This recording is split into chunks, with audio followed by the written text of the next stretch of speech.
स्वागत है आपका इंडिया न्यूज पे। मैं हूं आपके साथ रथ राकेश टंडन। आज के रिपोर्टर में स्वागत है आपका।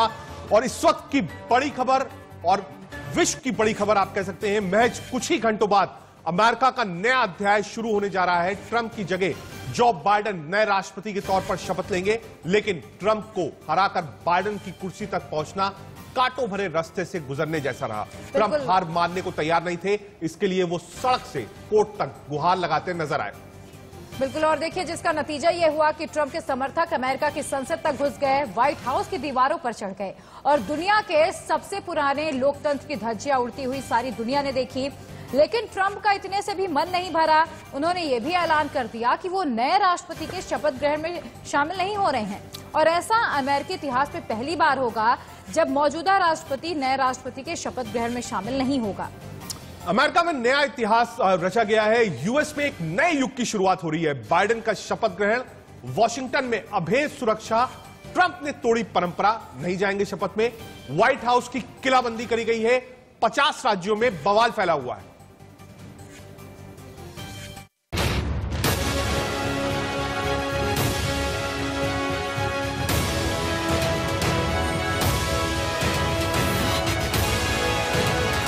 बाइडेन की शपथ भारी, यूएस में हमले की तैयारी।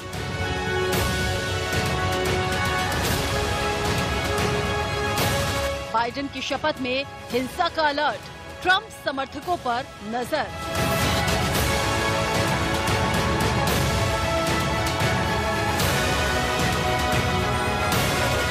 यूएस संसद में दंगों का सीन फिर हो रिवाइंड।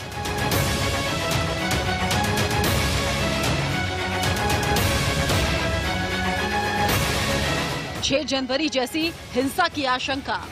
वॉशिंगटन डीसी में 25,000 सैनिकों की अभूतपूर्व सुरक्षा।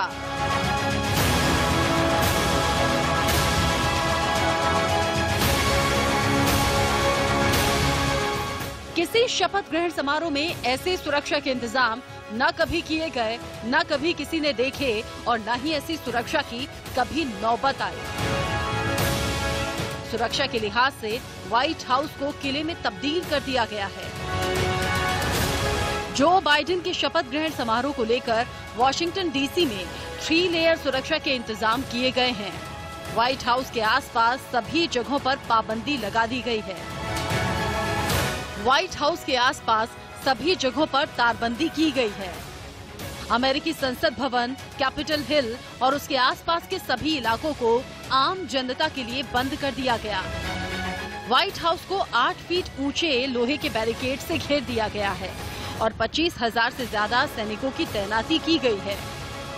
सैनिकों की तैनाती और सुरक्षा ऐसी कि मानो ये शपथ ग्रहण नहीं, जंग का मैदान।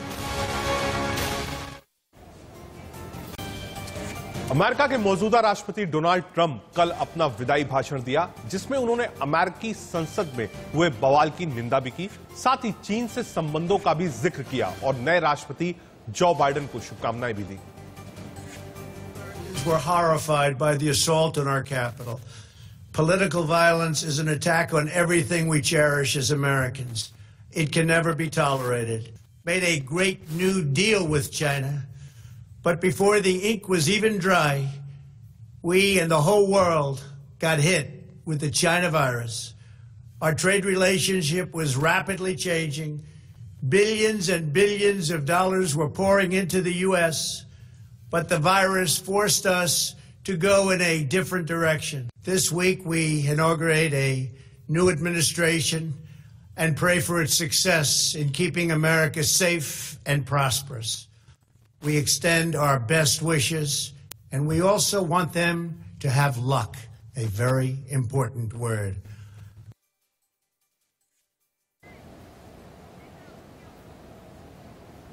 अमेरिका में जो बाइडेन राष्ट्रपति पद की शपथ लेंगे, भारत पर इसका असर क्या होगा, विश्व में क्या इसके राजनीतिक माने होंगे, क्या बिजनेस में बदलाव होगा, क्या विदेश नीतियों में बदलाव होगा, इसका बातचीत करने के लिए हमारे साथ 2 खास मेहमान जुड़ रहे हैं। जेके त्रिपाठी, पूर्व राजनयिक, हमारे साथ होंगे, साथ ही साथ सुमित पीर साहब जो कि विदेश मामलों के जानकार है, वो भी होंगे। शुरुआत जेके त्रिपाठी साहब आपसे करते हैं, पूर्व राजनयिक है। सर, जो पॉलिसी रही या जो हमने देखा इतने समय में, अमेरिका के क्लोज गई एनडीए गवर्नमेंट, ये कहना गलत नहीं होगा, प्रो वेस्ट वाली जो एक पॉलिसी थी वो फॉलो की गई। हमने देखा किस तरीके से ट्रंप के साथ प्रधानमंत्री नरेंद्र मोदी की एक केमिस्ट्री नजर आई, चाहे वो गुजरात का इवेंट हो या फिर प्रधानमंत्री मोदी अमेरिका गए हो, बाकायदा उन्होंने ट्रंप के लिए वोट भी मांगे। तो मैं ये समझना चाहता हूं कि ये जो सत्ता परिवर्तन अमेरिका में हो रहा है, इसका भारत पर परोक्ष रूप से असर क्या पड़ेगा? देखिए, इस सत्ता परिवर्तन का भारत पर प्रत्यक्ष या परोक्ष रूप से बहुत ज्यादा असर नहीं पड़ेगा। खास तौर से नेगेटिव असर तो मेरे ख्याल से बिल्कुल नहीं पड़ेगा, क्योंकि कुछ लोग ये सोच रहे हैं कि ट्रंप जो है वो भारत के बड़े करीबी थे। ट्रंप देखिए, ट्रंप बड़े अनस्टेबल माइंड के आदमी, वो भारत के कितने करीबी कब रहे कब नहीं ये कुछ कहा नहीं जा सकता। कभी उन्होंने इमरान खान की पीठ थपथपाई, कभी उन्होंने कहा कि कश्मीर में हम मध्यस्थता करेंगे, यहाँ तक उन्होंने कहा कि चीन के साथ मध्यस्थता करेंगे, जबकि चीन के साथ उनके संबंध खुद ही खराब थे। तो अब जो नया रेजिम आया है, नया एडमिनिस्ट्रेशन आया है, कम से कम हम जानते हैं कि डेमोक्रेट्स की पॉलिसी क्या है, वो कैसी रहेगी, उसमें कोई 5 साल तक परिवर्तन नहीं होगा। और उस पॉलिसी के तहत एक चीज जो हमारे लिए थोड़ी सी परेशानी वाली हो सकती है, वो ये है कि ह्यूमन राइट्स के मामले में डेमोक्रेट्स जो है वो बहुत ही स्ट्रिक्ट रहे। वो अक्सर डेमोक्रेट्स हमारे ह्यूमन राइट्स वायलेशन को, आरोपों को हमारे ऊपर लगाते रहे। ठीक है सर, ठीक है। एक बार सुमित पीर के साथ पास भी चलते हैं। सुमित जी, इस वक्त जो आप कह सकते हैं जियोपॉलिटिकल स्थिति है कोविड के बाद, बार बार इस बात की चर्चा हो रही है कि आखिर अमेरिका अब चाइना से कैसे डील करेगा। ये एक बड़ा सवाल है जो ट्रंप ने भी अपने भाषण में इसका जिक्र किया, जो एक भाषण उनका हो रहा था, जिसको आप कहते हैं फेयरवेल भाषण कहा जा सकता है, क्योंकि वो नहीं आएंगे शपथ ग्रहण में जॉ बाइडेन के। मैं ये समझना चाहता हूं कि चाइना को लेकर अब अमेरिका की पॉलिसी क्या पहले जैसी रहेगी या फिर उसमें बदलाव आएगा, और उस पॉलिसी के चलते हिंदुस्तान के जो रिश्ते चाइना से फिलहाल हैं, या जो दबाव अमेरिका के साथ हिंदुस्तान बना पाता है चाइना के ऊपर, क्या वो आगे भी कंटिन्यू रहेगा?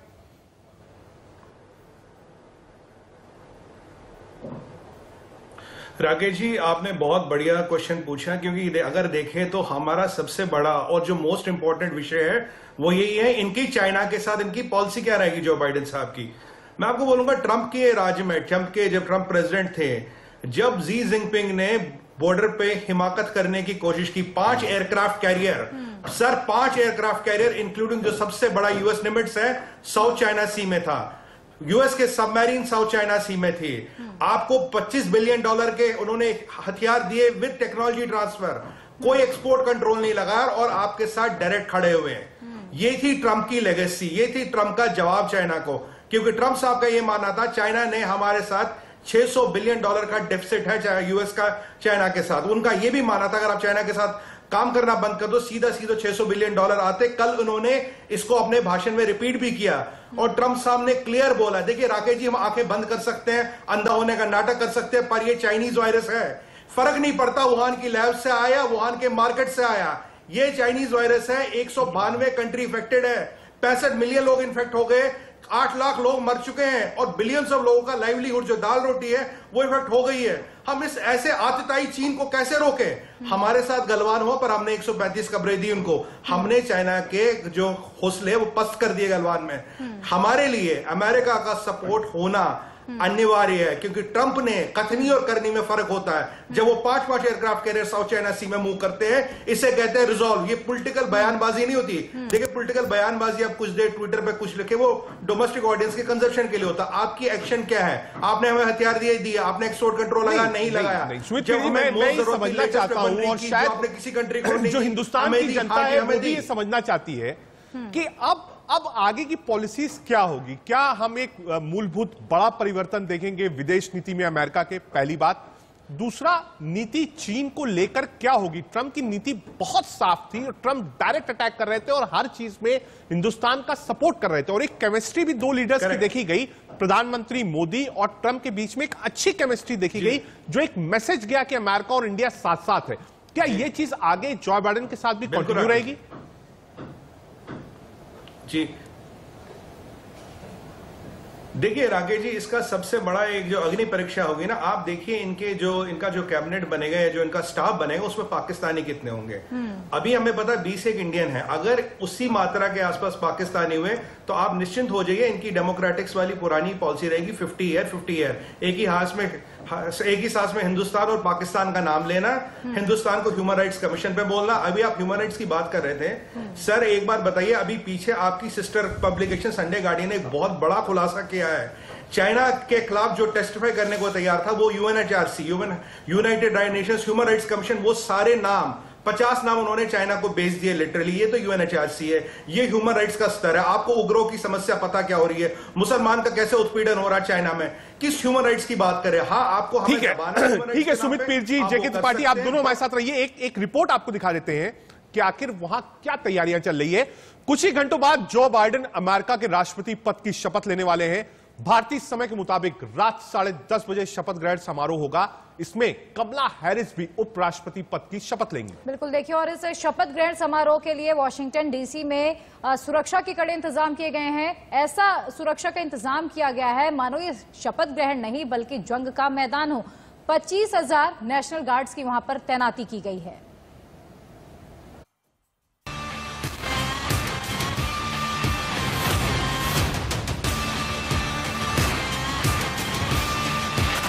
यूएस में नए युग की तैयारी पूरी, जश्न की शुरुआत, नए दौर का आगाज। ट्रंप का अहंकार, नहीं निभाएंगे 200 सालों के संस्कार। दुनिया का सबसे पुराना लोकतंत्र अमेरिका एक नया इतिहास लिखने जा रहा है। बस कुछ ही घंटों के बाद जो बाइडेन अमेरिका के राष्ट्रपति के पद पर शपथ लेंगे। साथ ही भारतीय मूल की कमला हैरिस उपराष्ट्रपति पद की शपथ लेंगी, जो इस पद पर आने वाली पहली महिला होंगी। इस ऐतिहासिक वक्त के लिए अमेरिका में तैयारियां पूरी हो गई हैं।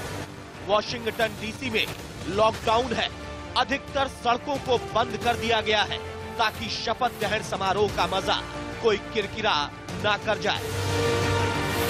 बीते दिन अमेरिका के नेशनल मॉल को शानदार तरीके से सजाया गया और नए राष्ट्रपति के स्वागत की तैयारियां की गई। यहां करीब 2 लाख से अधिक अमेरिकी झंडों को लगाया गया, जो कि नेशनल मॉल से कैपिटल बिल्डिंग तक थे। दरअसल जो बाइडेन कमला हैरिस के शपथ ग्रहण समारोह की थीम अमेरिका यूनाइटेड है, और इस तरह अमेरिकी झंडों का प्रदर्शन उसी का हिस्सा है। यूं तो अमेरिकी राष्ट्रपति का शपथ ग्रहण समारोह काफी बड़ा होता है, जहां हजारों लोग आते हैं, लेकिन कोरोना संकट को देखते हुए इसे इस बार काफी सीमित रखा गया। समारोह तो सीमित है, पर यहाँ की सुरक्षा ऐसी है कि मानो शपथ ग्रहण नहीं बल्कि कोई जंग होने जा रही है। हालांकि कार्यक्रम का प्रसारण डिजिटली तौर पर किया जाएगा। लेडी गागा, जेनिफर लोपेज जैसी पॉप स्टार इस कार्यक्रम की शान बढ़ाएंगी। हालांकि डोनाल्ड ट्रंप ने व्हाइट हाउस की तमाम परंपराओं को ध्वस्त करते हुए नए राष्ट्रपति जो बाइडेन और उनकी पत्नी का स्वागत करने से तो इनकार कर ही दिया। साथ ही उन्होंने नए राष्ट्रपति को संबोधित करते हुए एक चिट्ठी लिखने तक से मना कर दिया। मेलानिया ट्रंप ने व्हाइट हाउस छोड़ने से पहले अमेरिकी जनता को आखिरी संदेश जरूर दिया है। मेलानिया ट्रंप ने व्हाइट हाउस छोड़ने से पहले अमेरिकी जनता को आखिरी संदेश जरूर दिया है, मगर उन्होंने भी अमेरिका की होने वाली फर्स्ट लेडी और जो बाइडेन की पत्नी जिल बाइडेन से औपचारिक मुलाकात तक नहीं की और न ही उनके स्वागत में उन्हें फूलों का गुलदस्ता भेजा। ट्रंप ने अपने अहंकार के आगे 200 सालों के संस्कार की तिलांजलि दे दी। Bureau report, India news. हमारे साथ दो खास मेहमान जेके त्रिपाठी पूर्व राजनयिक और सुमित पीर विदेश मामलों के जानकार हैं, लगातार जुड़े हुए हैं। जेके त्रिपाठी जी, आपके पास आना चाहूंगी। चूंकि अगर हम डोनाल्ड ट्रंप की बात करें, लगातार खुलकर भारत के समर्थन में आए हैं, चाहे वो एलएसी का मुद्दा रहा हो, चाहे पाकिस्तान को टेररिज्म के खिलाफ जवाब देने का मामला रहा हो, तो वो खुलकर भारत के समर्थन में खड़े रहे हों। चीन को जवाब दिया उन्होंने भारत के समर्थन में, लेकिन उम्मीद ऐसी ही की जा रही है, माना भी यही जा रहा है कि जब जो बाइडेन आ जाएंगे तो पाकिस्तान के रिश्ते बेहतर हो जाएंगे अमेरिका से, चीन के रिश्ते बेहतर हो जाएंगे अमेरिका से, लेकिन भारत के साथ स्थिति में कुछ खास बदलाव नहीं आने वाला है। देखिए, मेरे ख्याल से ये मानना, ये कहना गलत है कि पाकिस्तान के साथ अमेरिका के रिश्ते बेहतर हो जाएंगे या चीन के साथ अमेरिका के रिश्ते बेहतर हो जाएंगे। सीधी बात यह है कि फॉरेन पॉलिसी, जो विदेश नीति होती है, वो रातों रात या किसी एक प्रेसिडेंट के आने या जाने से नहीं बदलती है, उसमें काफी समय लगता है। आपने देखा 1947 से लेकर के करीब 2001 तक पाकिस्तान के रिलेशंस बड़े अच्छे थे इनके साथ। क्या पाकिस्तान और चीन दोनों के अमेरिका के साथ रिलेशन बड़े अच्छे थे, लेकिन जब टेररिस्ट अटैक हुआ उसके साथ बाद ही पाकिस्तान के साथ रिश्ते खराब होने शुरू हुए और अब अपने नादिर पर पहुंच गए हैं। रही बात यह कि जैसा सुमित जी कह रहे थे कि अब पता नहीं कितने पाकिस्तानी आएंगे, 12 हिंदुस्तानियों को उनके स्टाफ में जगह दी गई है और अभी तक एक पाकिस्तानी को जगह दी गई। दूसरी चीज, रही बात यह कि चीन के साथ रिश्ते कैसे होंगे। आप ये देखिए कि चीन के साथ रिश्तों के तहत सितंबर में ही जो बाइडेन ने ये कह दिया था कि हम सत्ता में आएंगे तो हम वहां दक्षिणी चीन सागर में परमानेंटली अपने नौसेना पहले रखेंगे, जो कि डोनाल्ड ट्रंप के कारनामों से एक कदम आगे बढ़ते हैं। और जो बाइडेन ने अक्टूबर में ये भी कहा था, अक्टूबर के प्रेस कॉन्फ्रेंस में, कि हम भारत का पूरा सपोर्ट करते हैं चीन के खिलाफ खड़े होने में, क्योंकि चीन जो है दुनिया का सबसे बड़ा मानवाधिकार का हनन करता है, जो कि तिब्बत में, जो कि शिनजियांग में, जो कि हांगकांग में, इनर मंगोलिया में, यहाँ सब उसके कारनामे मशहूर हैं। तो इसलिए हम चीन को ठीक है त्रिपाठी सर, आपने अपनी बात पूरी करी। एक सवाल सुमित पीर जी से समझना चाहता हूं सर। एक इकोनॉमिक स्लोडाउन है, जो इकोनॉमिक एक्टिविटीज होनी चाहिए थी, वो कोविड के दौरान नहीं हो पाई। आप कह सकते हैं ये 11 महीने का पीरियड था और पूरे विश्व में भी ये था। वर्ल्ड अमेरिका की इकोनॉमी की तरफ भी देखता है। जो बाइडेन जो डिसीजंस लेंगे, चाहे वो वीजा पे ले, चाहे वो निर्यात पे ले, चाहे वो इन्वेस्टमेंट्स पे ले, चाहे वो डिफेंस इन्वेस्टमेंट्स पे ले, डिफेंस की खरीद पर ले, डिफेंस के बेच को ले, इससे वर्ल्ड इकोनॉमी पे एक बड़ा असर पड़ेगा और भारत उसमें सबसे आगे होगा, जिसको सीधा सीधा आप कह सकते हैं फायदा या नुकसान होगा। क्या करना चाहिए जो बाइडेन को कि कम से कम जो वर्ल्ड की इकोनॉमी है वो वापस कोविड के बाद ट्रैक पे आ जाए?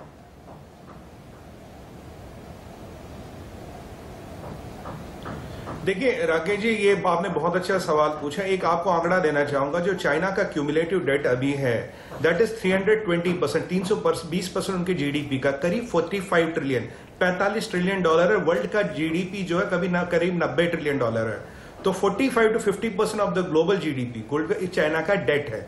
तो चाइना की इकोनॉमी बहुत अच्छा करे, ये सब हमको ये सिखाया जा रहा, पढ़ाया जा रहा है, ऐसी वास्तविकता है नहीं। कई सारे उसमें तथ्य, उस पर भी जाने की बात नहीं है। अभी जो एक रेजिलिएंट इकोनॉमी है और जो एक ट्रू ब्लड इकोनॉमी, जिसे हम कहते हैं रियल इकोनॉमी, वो यूनाइटेड स्टेट्स की।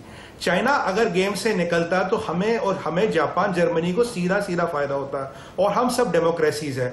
अब इसका केंद्र बिंदु डिपेंड करेगा जो बाइडेन साहब की चाइना पॉलिसी क्या है। कथनी और करनी में फर्क होता है। आपको चुनाव जीतना, आप कुछ भी बोल दीजिए, पर जब आप जीत के आए हैं कि आपके एक्शन ऐसे होंगे जो आपने पीछे कहा था, अगर वो ऐसे होते हैं, अगर वो चाइना को आइसोलेट करते, सीधा फायदा अमेरिका का भी होगा। 600 बिलियन बहुत बड़ी रकम होती है राकेश जी। और अगर चाइना निकलता तो best alternate, the most viable alternate by default हम है, इंडिया है, और हम वो ओल्डेस्ट डेमोक्रेसी, हम लार्जेस्ट डेमोक्रेसी। तो हमारा जो समन्वय है ये व्यवहारिक है, ये बाय ओरिजिन है। बट अब एक ही केंद्र बिंदु इसमें, उनकी पॉलिसी क्या है। अगर आप जो बाइडेन साहब को देखें, 40 साल में से वो राजनीति में रहे हैं, पर 40 साल में उन्होंने कोई बोल्ड डिसीजन ऐसा नहीं लिया। हमारी भी नजर इसी पे होगी सुमित पीर साहब कि क्या बोल्ड डिसीजंस जो बाइडेन लेते हैं, भारत को इसका क्या फायदा होता है। जेके त्रिपाठी साहब, पूर्व राजनयिक, सुमित पीर, आप दोनों का फिलहाल के लिए शुक्रिया, लेकिन वापस आपके पास आएंगे और ये चर्चा आज दिन भर रहेगी, क्योंकि भारत भी देख रहा है कि अमेरिका का नया राष्ट्रपति क्या करेगा।